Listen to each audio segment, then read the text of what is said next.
Hello, creeps. Welcome to another episode of The Mortuary. I'm your host, Morbid Tuna, and this is where we talk about horror films and related geekery.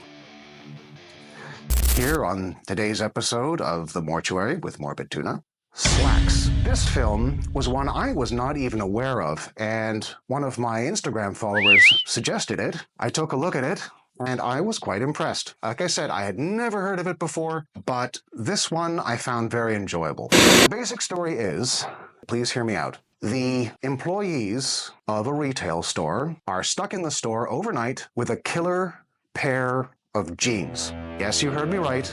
A pair of killer pants is taking out all the employees in the store one by one. I know that sounds dumb. Just hear me out. This film impressed me because it took this crazy idea and wove a story around it that was thoughtful and entertaining and was a very clever lampooning of plastic, fake corporate culture, we're all a family here, you're fired type of thing. Anybody who's ever worked retail, I'm sure, will relate to this.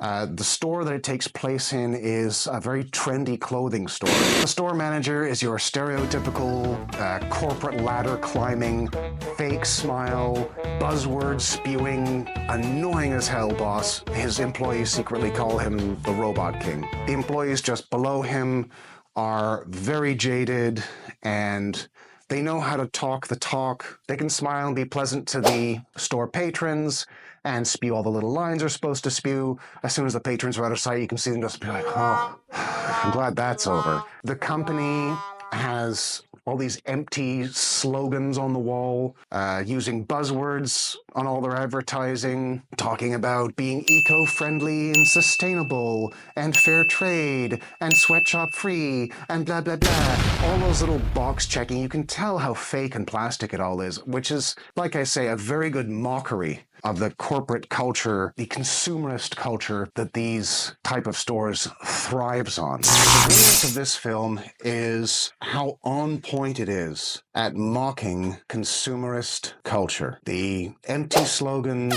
the fake smiles, the getting excited about the release of a brand new pair of jeans, things like mandatory employee purchase programs, where the employees have to wear the company's clothes, and they have to be in season. Seasons, of course, change just about every other week. So it's a really good send-up of the exploitative, blood-sucking nature of these big fashion companies. This, by the way, is set and shot entirely right here in Canada. This is a little bit like a mirror image of the first film I discussed, because there is a cursed object in this one, a pair of pants, which, on the surface, is a lot less scary than an organ grinder mechanical monkey. If I were to choose which of these two items is more intrinsically disturbing or frightening looking, of course I'm going to choose the monkey. But the reason that these jeans are on this homicidal rampage in the store is because of a great injustice. A horrible injustice, one that the company who made these jeans is completely responsible for, and yet would deny all responsibility were they to be asked. I won't give it away, because this one I actually do recommend that you see, but once you are comfortable with the kind of crazy premise of killer pants, and you start paying attention to the story and the way the story's being told and the point they're trying to make, which, by the way, always seems very, very sincere. In that way, the filmmakers are the opposite of the company that they're portraying. They are not pulling punches. They're not being fake. They're looking at a very ugly reality, specifically the reality of big Western multi-million-dollar corporations exploiting poor people on the other side of the world, treating them like expendable assets. And when I say it's sincere, I mean it never feels like they're just virtue signaling. They're not patting themselves on the back saying, look how incisive and clever we are. No, it always comes across as a very heartfelt message. You start to find yourself rooting for the possessed pants, which in itself is an interesting achievement. If they can get you to feel sorry for, or at least understand the motivations of the monster, the killer, whatever, then that's effective storytelling. The kills in this one, as you can imagine, are very innovative. I've never seen someone get killed by a pair of pants before, and the filmmakers do come up with every conceivable way that a pair of pants capable of moving on its own could kill someone under its own power. The budget is obviously quite low for this. You can almost imagine the set crew throwing blood at the walls when someone gets offed, but it's the good kind of low budget. It's where they're doing a lot with a very little. The filmmakers operate within their means and get the most out of what they've got. Doing so much with so little does pay off sometimes, and in this case it does. Slaxx is the sort of film where you can watch it and still have time to, go out for dinner or something. It's less than an hour and a half, so it's a very short little story, which means there is absolutely no dead weight. It's right into the story, no extra stuff you don't need. They tell the story effectively, succinctly, and wrap it up nicely at the end. In the current era, I think we need reminding sometimes about the things that are really important in life, instead of the things that we've been told are important by our consumerist culture, having the latest this or wearing the latest that or making sure you've got the latest version of whatever when you don't really need it. This film puts a spotlight on that mentality, shows how terrible and how corrupting it is and how soul-crushing it is. And then at the end, we find ourselves feeling a mixture of pity for the reason that the pants are possessed, and you feel some sympathy for some of the characters who have clued in as to what's going on and why, and are trying to right the wrongs that were done that started the curse, the haunted pants in the first place. But at the same time, you're still kind of rooting for the pants, because you know that there are thousands upon thousands more stores just like that one out there exploiting people and selling an item that cost $5 to make for $125, just corporate greed feeding the whole, all the while pretending to care about the world and care about people in faraway countries and the environment and blah, blah, blah. The hollow slacktivism of it that's just nauseating to most people. Slacktivism. Slaxx.